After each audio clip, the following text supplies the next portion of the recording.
So today on my channel I will be creating a sequel to my how to run a Coffee Lake CPU on a Z170/Z270 based motherboard mod video. I will show you how to get your CPU to 5 GHz and beyond, and how to get the most out of your Samsung B-die based memories on a motherboard like this.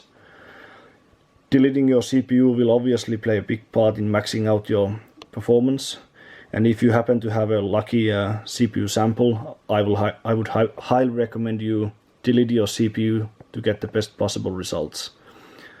Using liquid metal on top of the CPU die will give you the best results, but using liquid metal on top of the IHS does not give as high results as it does on the die, and you can easily get pretty permanent marks on top of the IHS, which can make any future RMA process hard. So I would highly recommend you use some high quality normal paste on top of the IHS instead.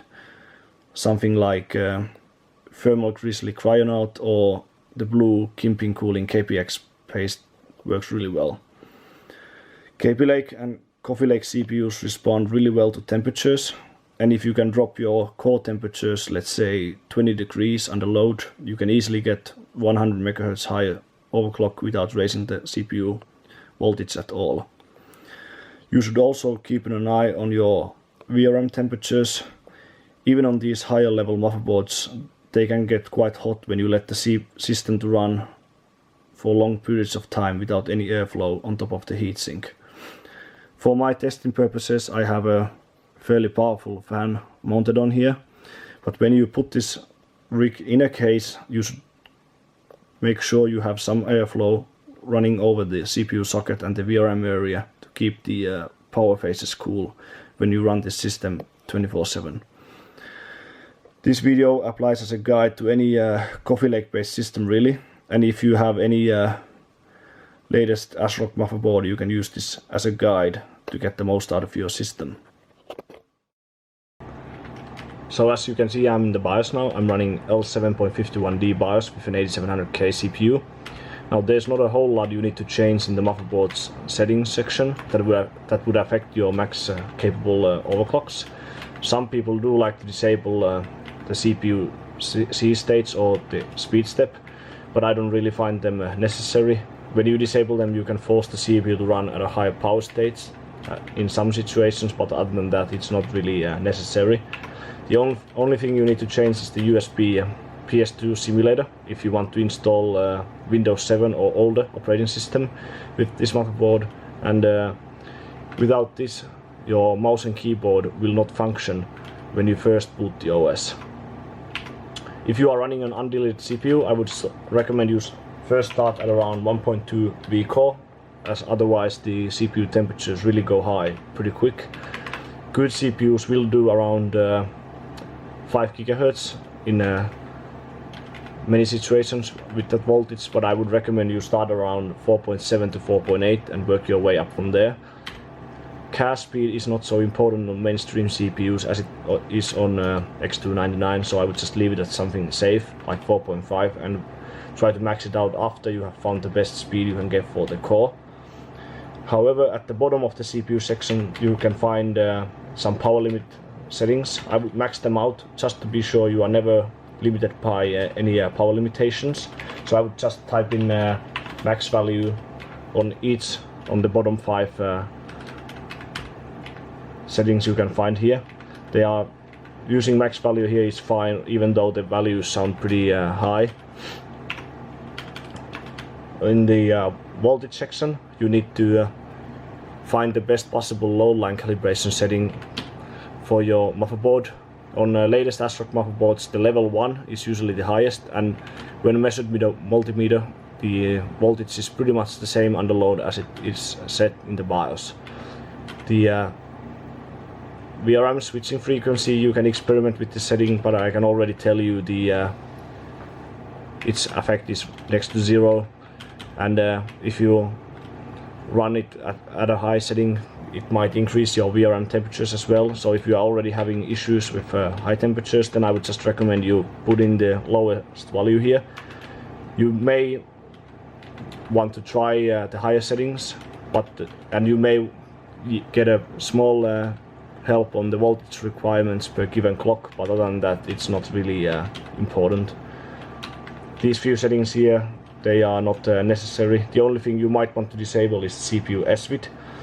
This only affects the power measuring in the OS, but other than that it's not important setting at all.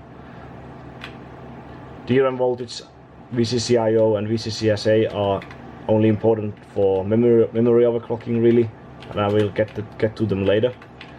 PCH, I would type in the stock values, as I have seen some cases where the BIOS automatically puts some weird high value to these two if you have them on auto, so I usually just type in the stock values and forget them. Other than that, there's not really much it. Then we just get to the OS and start testing the stability.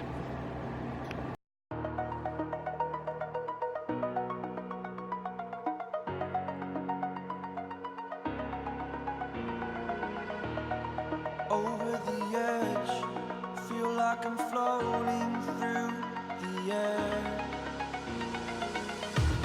The pain I felt is paid for, all is said and done. Oh. When you are in the OS, there's not really much you need to test the stability of your CPU.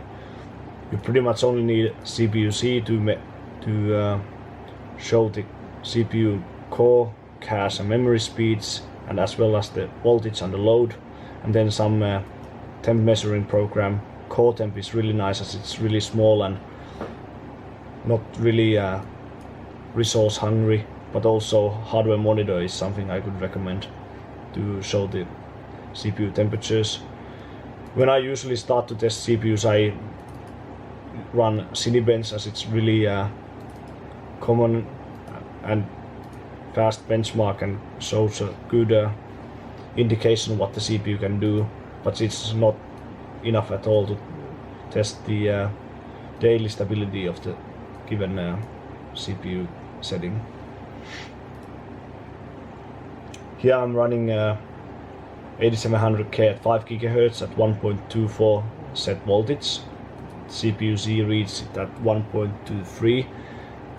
Temperatures are around mid-50s, so it's really not bad at all. From here you should just see where the temperatures raise when you start to raise the voltage and clock, and see, for example, what kind of CPU speed you can achieve with 1.25 and 1.3 if you have quite similar temperature readings as I have here.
Exaggerated, that's what you assume. The story's over now, I must conclude. I am conflicted, watching where I step still, hanging in the balance, not the life I want to live. I want to take it all, standing tall, fear outweighed the person you are. Oh, break out, I've got to see. Spent all my life holding all of it closely. I played it innocent, a feel of discontent. I'm finally facing it all, fearless.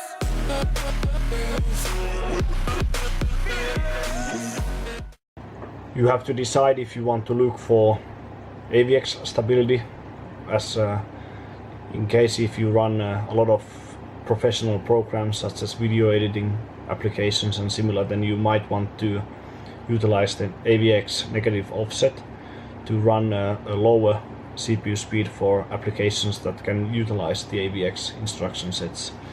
But for web browsing or normal gaming, AVX stability is not often always fully needed. So if you just want to test maximum stability for non-AVX conditions, then I would recommend you download Prime 95 version 26.6. It is the last version that doesn't support AVX at all. I would recommend you run it in small FFT for maximum heat output for at least 30 minutes.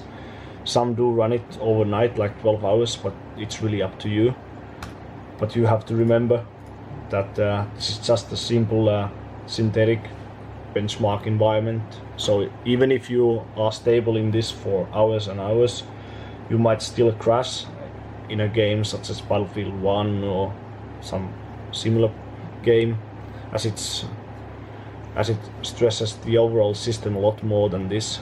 It puts a load on the GPU and also uses a lot of memory, which puts a lot of stress on the IMC.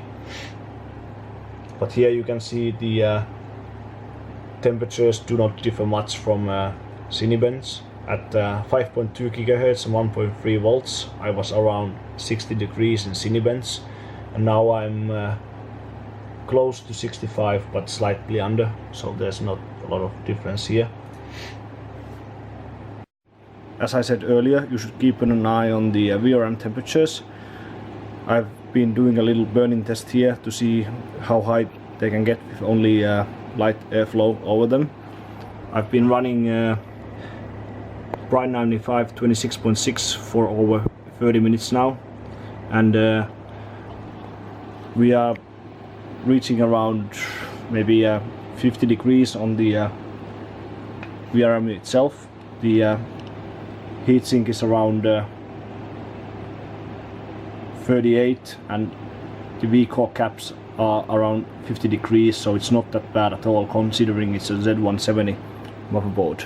But if I didn't have any airflow on them, they would reach maybe 15 to 20 degrees higher, so the key really is to just have light airflow, that's it. So if you do want to test the AVX stability of your CPU overclock, then I would just recommend you download a newer version of Prime, such as 27.7, which uses the AVX 1. And if you really want to hammer your CPU, then I would just recommend to try out the latest version. But just a word of caution, if you are already above 70 degrees in Cinebench, if you run the newest version of Prime, which uses AVX2 and the new AVX 512, you can easily hit over 90 degrees, and I wouldn't recommend running that for long periods of time. I'm personally a fan of Intel's own XTU. It is a nice and quick benchmark to test the rough AVX stability of your CPU. The speed you can usually achieve for this is around 100 megahertz less compared to the maximum you can reach for Cinebench at the same voltage. So I need roughly 1.3 volts for 5.2 gigahertz for XTU, but at this voltage I can pass 5.3 to 5.4 in just Cinebench.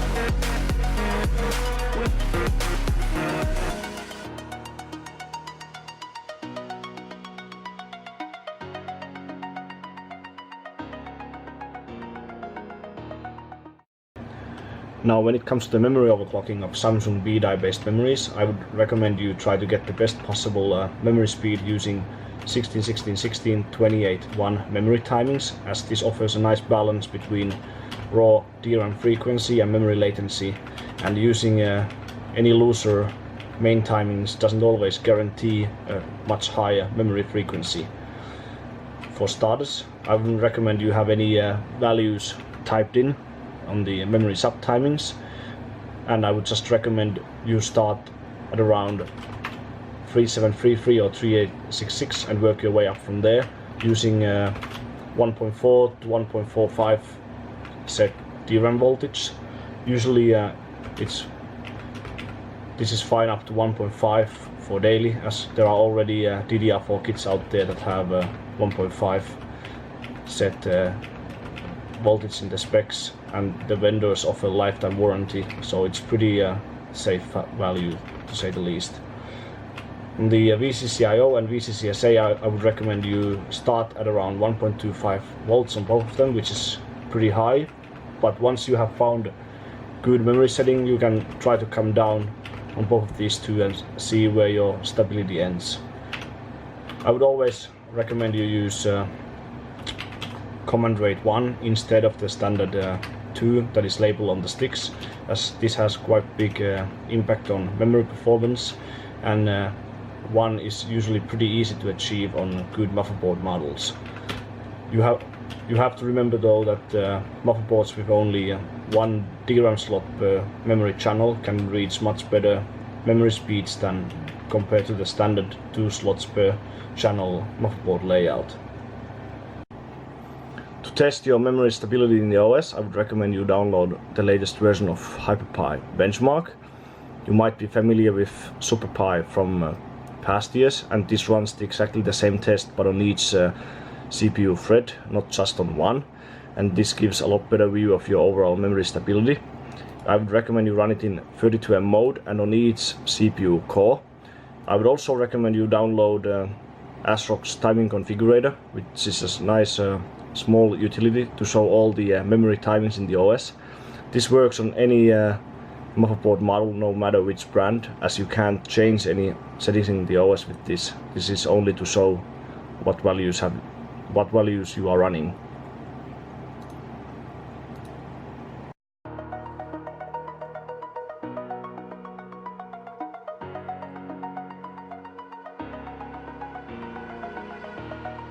Over the edge, feel like I'm floating through the air. The pain I felt is paid for, all is said and done. Oh, I am restricted, fixed upon the web. I need to kick the habit that my mind is breathing in. Break out, I've got to see. Spent all my life holding all of it closely. So once you have successfully passed the stability test, just go back into the BIOS and try to go up in the memory multipliers. So if you were at 3866, just try at 4 GHz and beyond and see if it's still stable in the same stability test. I've already tested my kit quite thoroughly, and I know I can run the same main timings at around 4200 MHz and slightly above with same voltage.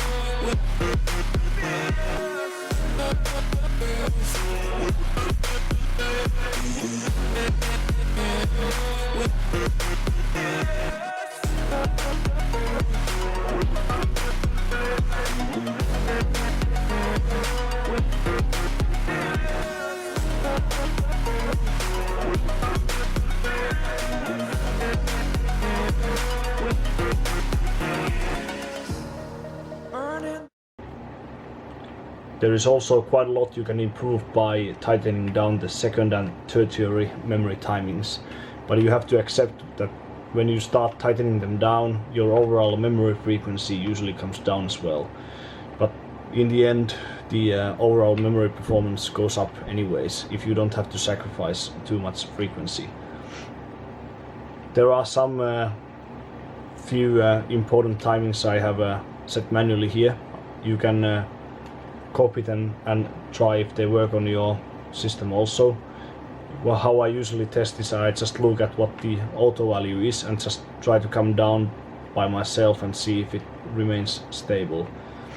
But the really important ones are usually TRFC, which is tied to the memory frequency you have set. Cache write latency is very important. The best value you could run here is usually 8 or 9, but that's really hard to achieve. I would start at 16 and see if you can get any lower than that. For active window, I would recommend 23 or slightly under. Even 23 is usually really good also, really good enough already. These few ones here I've set manually. They are not so important, but you can try them anyways.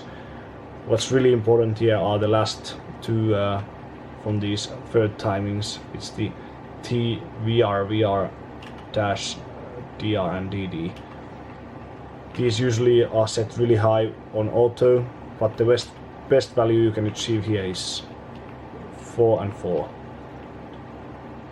Once you have dialed these in, you just go back into the OS and see if it remains stable in Hyper-Pi and see how performance is affected in AIDA64. Bridge that keeps us. I'm here and I'm feeling fearless. Exaggerated, that's what you us. So as you see, the overall memory performance is a lot better with just 4000 megahertz with highly tuned main and sub timings, and so it goes to show that not only the main timings and memory frequency are important, as the 4 GHz configuration is beating the 4133 with slightly tuned sub timings, and even the 4200 16-16-16 with fully auto sub timings. If you like this video, please like and subscribe, and let me know down in the comments below if you have some questions about the video. Thanks for watching and see you soon.